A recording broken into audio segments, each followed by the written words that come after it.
The Mysterious Island by Jules Verne. Part 1, Chapter 16. It was the 6th of May, a day which corresponds to the 6th of November in the countries of the northern hemisphere. The sky had been obscured for some days, and it was of importance to make preparations for the winter. However, the temperature was not as yet much lower, and a centigrade thermometer, transported to Lincoln Island, would still have marked an average of 10 to 12 degrees above zero. This was not surprising, since Lincoln Island, probably situated between the 35th and 40th parallel, would be subject, in the southern hemisphere, to the same climate as Sicily or Greece in the northern hemisphere. But as Greece and Sicily have severe cold, producing snow and ice, so doubtless would Lincoln Island in the severest part of the winter, and it was advisable to provide against it. In any case, if cold did not yet threaten them, the rainy season would begin, and on this lonely island, exposed to all the fury of the elements, in mid-ocean, bad weather would be frequent and probably terrible. The question of a more comfortable dwelling than the chimneys must therefore be seriously considered and promptly resolved on. Pencroft naturally had some predilection for the retreat which he had discovered, but he well understood that another must be found.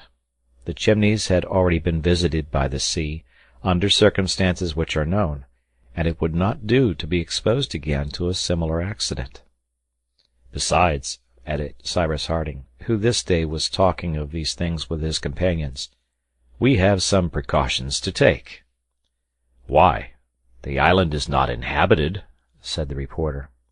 That is probable, replied the engineer, although we have not yet explored the interior. But if no human beings are found, I fear that dangerous animals may abound. It is necessary to guard against a possible attack, so that we shall not be obliged to watch every night, or to keep up a fire. And then, my friends, we must foresee everything. We are here in a part of the Pacific often frequented by Malay pirates. What? Said Herbert. At such a distance from land? Yes, my boy, replied the engineer.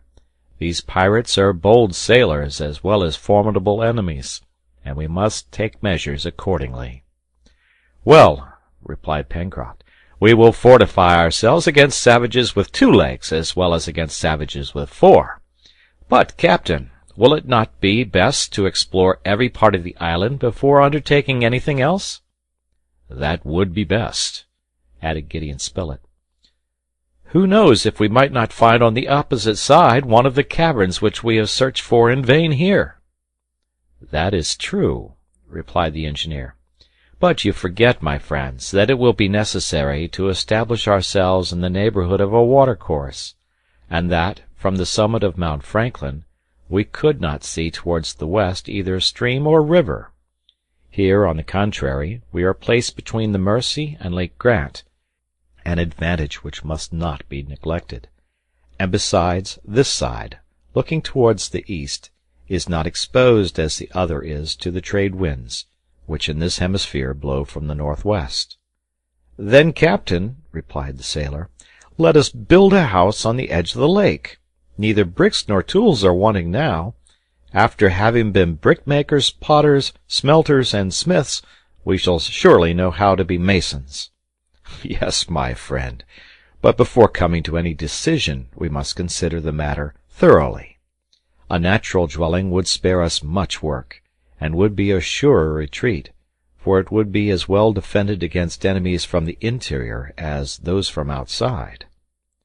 That is true, Cyrus, replied the reporter, but we have already examined all that mass of granite, and there is not a hole, not a cranny. No, not one, added Pencroft.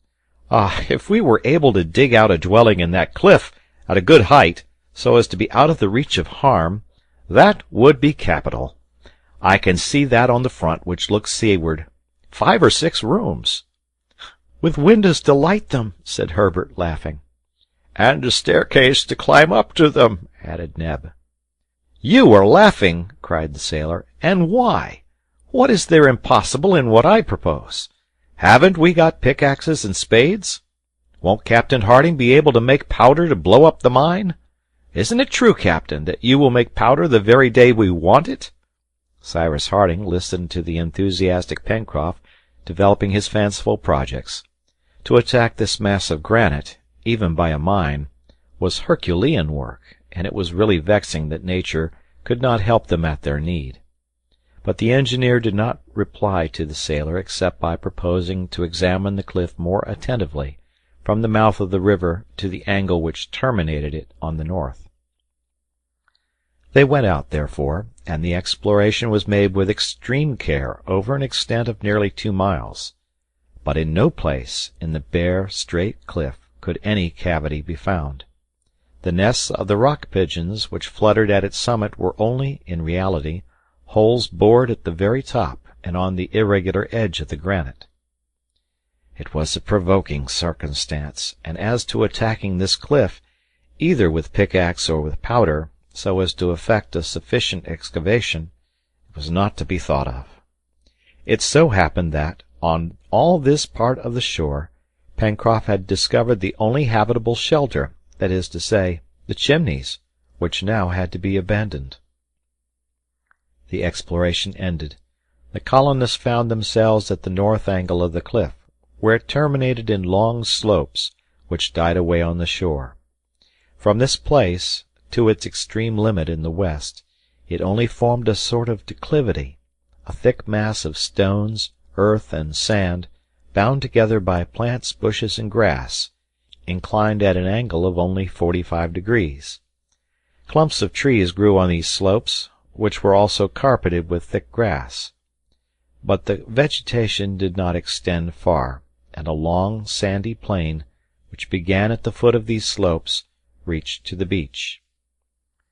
Cyrus Harding thought, not without reason, that the overplus of the lake must overflow on this side. The excess of water furnished by the Red Creek must also escape by some channel or other. Now the engineer had not yet found this channel on any part of the shore already explored, that is to say, from the mouth of the stream on the west of Prospect Heights. The engineer now proposed to his companions to climb the slope, and to return to the Chimneys by the heights, while exploring the northern and eastern shores of the lake. The proposal was accepted, and in a few minutes Herbert and Neb were on the upper plateau. Cyrus Harding, Gideon Spilett, and Pencroft followed with more sedate steps. The beautiful sheet of water glittered through the trees under the rays of the sun. In this direction the country was charming. The eye feasted on the groups of trees. Some old trunks, bent with age, showed black against the verdant grass which covered the ground. Crowds of brilliant cockatoos screamed among the branches, moving prisms, hopping from one bough to another. The settlers, instead of going directly to the north bank of the lake, made a circuit round the edge of the plateau, so as to join the mouth of the creek on its left bank. It was a detour of more than 1.5 miles. Walking was easy, for the trees, widely spread, left a considerable space between them. The fertile zone evidently stopped at this point, and vegetation would be less vigorous in the part between the course of the creek and the Mercy. Cyrus Harding and his companions walked over this new ground with great care. Bows, arrows, and sticks with sharp iron points were their only weapons. However, no wild beast showed itself, and it was probable that these animals frequented rather the thick forests in the south. But the settlers had the disagreeable surprise of seeing Top stop before a snake of great size, measuring from 14 to 15 feet in length. Neb killed it by a blow from his stick. Cyrus Harding examined the reptile, and declared it not venomous, for it belonged to that species of diamond serpents which the natives of New South Wales rear. But it was possible that others existed whose bite was mortal, such as the deaf vipers with forked tails, which rise up under the feet, or those winged snakes, furnished with 2 ears, which enable them to proceed with great rapidity. Top, the first moment of surprise over, began a reptile chase with such eagerness that they feared for his safety. His master called him back directly. The mouth of the Red Creek, at the place where it entered into the lake, was soon reached. The explorers recognized on the opposite shore the point which they had visited on their descent from Mount Franklin. Cyrus Harding ascertained that the flow of water into it from the creek was considerable. Nature must therefore have provided some place for the escape of the overplus. This doubtless formed a fall which, if it could be discovered, would be of great use. The colonists, walking apart, but not straying far from each other, began to skirt the edge of the lake, which was very steep. The water appeared to be full of fish, and Pencroft resolved to make some fishing rods, so as to try and catch some. The northeast point was first to be doubled. It might have been supposed that the discharge of water was at this place, for the extremity of the lake was almost on a level with the edge of the plateau. But no signs of this were discovered, and the colonists continued to explore the bank, which, after a slight bend, descended parallel to the shore. On this side the banks were less woody, but clumps of trees here and there added to the picturesqueness of the country. Lake Grant was viewed from thence in all its extent, and no breath disturbed the surface of its waters. Top, in beating the bushes, put up flocks of birds of different kinds, which Gideon Spilett and Herbert saluted with arrows. One was hit by the lad, and fell into some marshy grass. Top rushed forward, and brought a beautiful swimming bird of a slate color, short beak, very developed frontal plate, and wings edged with white. It was a coot, the size of a large partridge, belonging to the group of macrodactyls which form the transition between the order of wading birds and that of palmipeds. Sorry game, in truth, and its flavor is far from pleasant. But Top was not so particular in these things as his masters, and it was agreed that the coot should be for his supper. The settlers were now following the eastern bank of the lake, and they would not be long in reaching the part which they already knew. The engineer was much surprised at not seeing any indication of the discharge of water. The reporter and the sailor talked with him, and he could not conceal his astonishment. At this moment Top, who had been very quiet till then, gave signs of agitation. The intelligent animal went backwards and forwards on the shore, stopped suddenly, and looked at the water, one paw raised, as if he was pointing at some invisible game. Then he barked furiously and was suddenly silent. Neither Cyrus Harding nor his companions had at first paid any attention to Top's behavior, but the dog's barking soon became so frequent that the engineer noticed it. "What is there, Top?" he asked. The dog bounded towards his master, seeming to be very uneasy, and then rushed again towards the bank. Then all at once he plunged into the lake. "Here, Top!" cried Cyrus Harding, who did not like his dog to venture into the treacherous water. "What's happening down there?" asked Pencroft, examining the surface of the lake. "Top smells some amphibious creature," replied Herbert. "An alligator, perhaps," said the reporter. "I do not think so," replied Harding. "Alligators are only met with in regions less elevated in latitude." Meanwhile Top had returned at his master's call, and had regained the shore.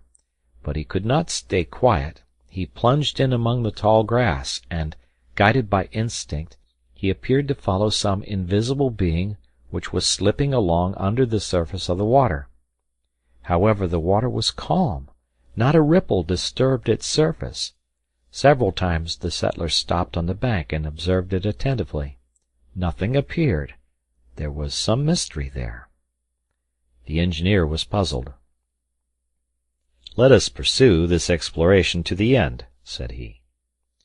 Half an hour after, they had all arrived at the southeast angle of the lake, on Prospect Heights.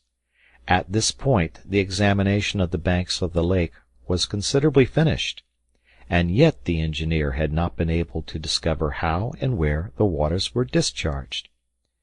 "There is no doubt this overflow exists," he repeated, "and since it is not visible it must go through a granite cliff at the west." "But what importance do you attach to knowing that, my dear Cyrus?" asked Gideon Spilett. "Considerable importance," replied the engineer, for if it flows through the cliff there is probably some cavity, which it would be easy to render habitable after turning away the water." "But is it not possible, Captain, that the water flows away at the bottom of the lake," said Herbert, "and that it reaches the sea by some subterranean passage?" "That might be," replied the engineer, "and should it be so, we shall be obliged to build our house ourselves, since nature has not done it for us." The colonists were about to begin to traverse the plateau to return to the Chimneys, when Top gave new signs of agitation. He barked with fury, and before his master could restrain him, he had plunged a second time into the lake. All ran towards the bank. The dog was already more than 20 feet off, and Cyrus was calling him back, when an enormous head emerged from the water, which did not appear to be deep in that place. Herbert recognized directly the species of amphibian to which the tapering head, with large eyes, and adorned with long, silky mustaches, belonged. "A lammertin!" he cried. It was not a lammertin, but one of that species of the order of cetaceans, which bear the name of the dugong, for its nostrils were open at the upper part of its snout. The enormous animal rushed on the dog, who tried to escape by returning towards the shore. His master could do nothing to save him, and before Gideon Spilett or Herbert thought of bending their bows, Top, seized by the dugong, had disappeared beneath the water. Neb, his iron-tipped spear in his hand, wished to go to Top's help, and attack the dangerous animal in its own element.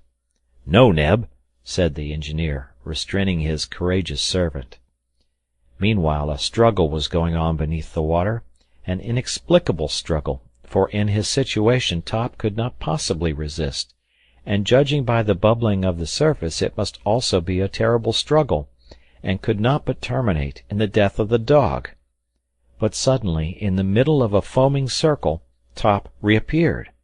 Thrown in the air by some unknown power, he rose 10 feet above the surface of the lake, fell again into the midst of the agitated waters, and then soon gained the shore, without any severe wounds, miraculously saved. Cyrus Harding and his companions could not understand it. What was not less inexplicable was that the struggle still appeared to be going on. Doubtless the dugong, attacked by some powerful animal, after having released the dog, was fighting on its own account. But it did not last long. The water became red with blood, and the body of the dugong, emerging from the sheet of scarlet which spread around, soon stranded on a little beach at the south angle of the lake. The colonists ran towards it. The dugong was dead. It was an enormous animal, 15 or 16 feet long, and must have weighed from 3,000 to 4,000 pounds. At its neck was a wound, which appeared to have been produced by a sharp blade. What could the amphibious creature have been, who, by this terrible blow, had destroyed the formidable dugong? No one could tell, and much interested in this incident, Harding and his companions returned to the Chimneys. End of chapter.